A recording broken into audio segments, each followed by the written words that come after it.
Jasmine जी, वो आपने शायद उनकी पूरी बात सुनी होगी। वो कह रहे हैं भेज दीजिए, अरविंद, उनके शब्द है, मेरे नहीं, माफ कीजिएगा। उन्होंने कहा अपने आका को भेज दो, मैं बता दूंगा कहां कब किसने क्या कहा था।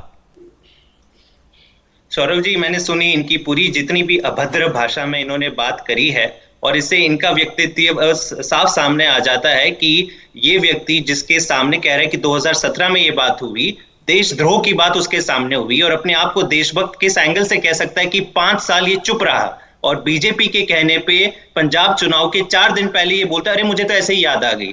मतलब आप समझ सकते हैं। वो कह रहे हैं मैंने 3 साल पहले भी कहा था, वो कह रहे हैं मैंने 3 साल पहले भी कहा था। एक साथ ये भी बहुत अच्छा देखने को मिल रहा है कि तमाम पार्टियों ने सारे मुद्दे छोड़ के सारों ने एक साथ भाईचारे में आके एक कुमार विश्वास नाम के व्यक्ति जिसका कोई अभी चरित्र नहीं रहा, इतने अनाप शनाप, अच्छा ये सारी चीजें राज्यसभा की सीट ना मिलने के बाद ही सारी शुरू हुई, इनकी जितनी कहानी गाथा है। तो मैं इस गंदी राजनीति में हम नहीं पढ़ना चाहते। पंजाब के लोगों को ये लोग बेवकूफ नहीं बना सकते। 50 साल तक इन्होंने बेवकूफ बनाया, 3 लाख करोड़ का कर्जा पंजाब के लोगों पे डाला, और अब चाह रहे हैं कि आम आदमी पार्टी की अगर ईमानदार सरकार आएगी तो इन सारों की दुकानें बंद हो जाएगी। तो क्या करोगे, किसी से कुछ कहलवा दो, कोई सबूत नहीं है। इतनी बड़ी चीज अगर कहीं कोई सबूत नहीं है, मैं तो कह रहा हूं पिछले 24 घंटे में रेड लग जानी चाहिए थी, अरविंद केजरीवाल के घर पे रेड लग जानी चाहिए थी। कुमार विश्वास के शायद फोन से कुछ निकले, कुछ अच्छा क्या कर रहे हैं प्रधानमंत्री, जाके भाषण दे रहे हैं, तालियां मार रहे हैं। मतलब ये आप देख रहे हैं किस प्रकार की राजनीति हो रही है। जैस्मिन जी, अब चुनाव में कोई व्यक्ति इतनी बड़ी बात कह देगा तो उस पर वो तो विरोधियों के हाथ में हथियार है ना, वो तो इसको उठाएंगे ही। सिरसा साहब जवाब देना चाहते हैं आपको। सिरसा जी, सिरसा जी क्या कर रही है, देश की एजेंसी रेड मारे, ठीक है क्यों बैठी हुई है, ओके, क्यों देख रही है? जवाब सिरसा जी।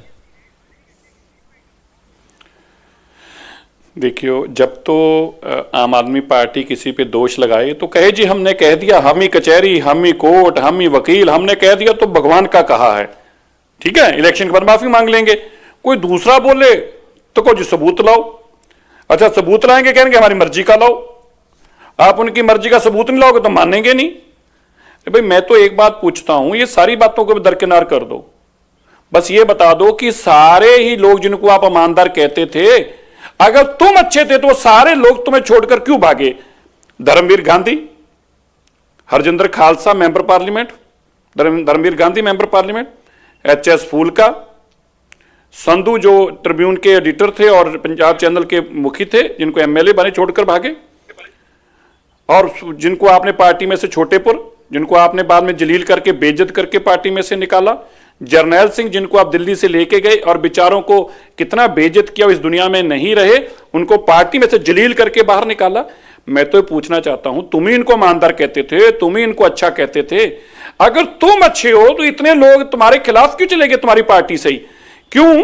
क्योंकि तुम दिखते कुछ हो, चेहरा तुम्हारा कुछ है, मुखौटा कुछ है, और बहरूपिया तुम्हारा अंदर का रूप कुछ और है जी। आप याद करो, मैं एक वीडियो आपको याद हो, अगर यो भी इसकी कुमार विश्वास और अरविंद केजरीवाल बैठे, अगर वीडियो हो तो चलाना, मैं भी ढूंढ देता हूं, मेरे पास भी जरूर होगी, जिसमें अरविंद केजरीवाल और वो हंस रहे हैं और बता रहे हैं कि कैसे बेवकूफ बनाएंगे हम। तुम एक बात बताओ, एक बार थोड़ा हुआ, अनेक बार हुआ। ये सारे इस बार संजय सिंह को क्यों नहीं लेके आए चुनाव में? क्योंकि जितने एनआरआई से पैसा लूटा था, पंजाब से लूटा था, इस बार संजय सिंह अगर जाते तो लोग पीटते उसको। फिर इस बार भेज दिया राघव चड्डे को। अब राघव चड्डे का जलंधर में क्या हाल हुआ आपने देखा?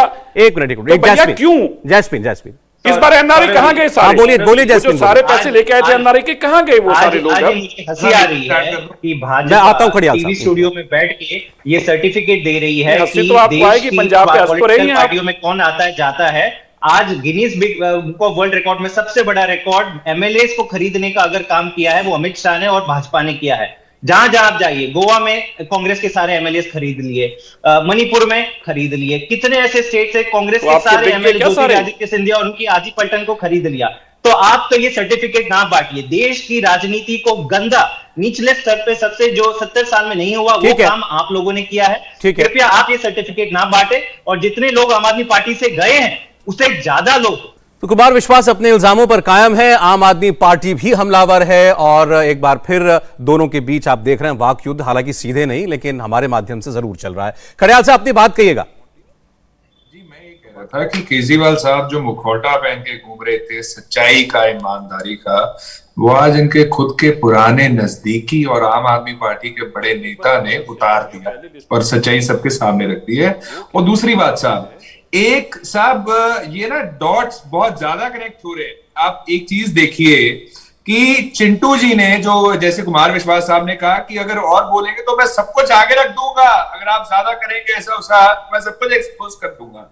क्योंकि किसानों ने भी पंजाब में कहा है, इनके खुद के लीडर्स ने भी ये कहा है कि पंजाब में इन्होंने करप्शन की है, इन्होंने टिकट्स पैसे लेके बेची है, इन्होंने क्रिमिनल बैकग्राउंड के लोगों को टिकट्स दी है और इन्होंने मेरिट दूर दूर तक ऑनर नहीं किया। और किसान साहब जिनको पॉलिटिक्स नहीं आती, झूठ बोलना नहीं आता, उन्होंने भी ये चीज कही है। तो डॉट सारे कनेक्ट हो रहे हैं। और दूसरी बात साहब ये कह रहे हैं कि लीगल कार्रवाई करेंगे। केजरीवाल साहब की महारत की हुई है, एक्सपर्टीज है माफी मांगने में, इल्जाम लगाने के बाद। मजीठिया पे एलिगेशन लगाया, माफी मांग ली। जेटली साहब पे एलिगेशन लगाया, माफी मांग ली। और न जाने कितने लोग हैं जिनसे माफी मांग चुके। तो ये लीगल कार्रवाई करेंगे, ऐसी खोखली धमकियां ना दें तो अच्छा होगा। बिकॉज कुमार विश्वास साहब इनको और एक्सपोज करेंगे। और मैं आपको बता देता हूं बहुत बड़ी चीजें हैं, बिकॉज एनआरआई फंडिंग इस बार इन्होंने ली नहीं है।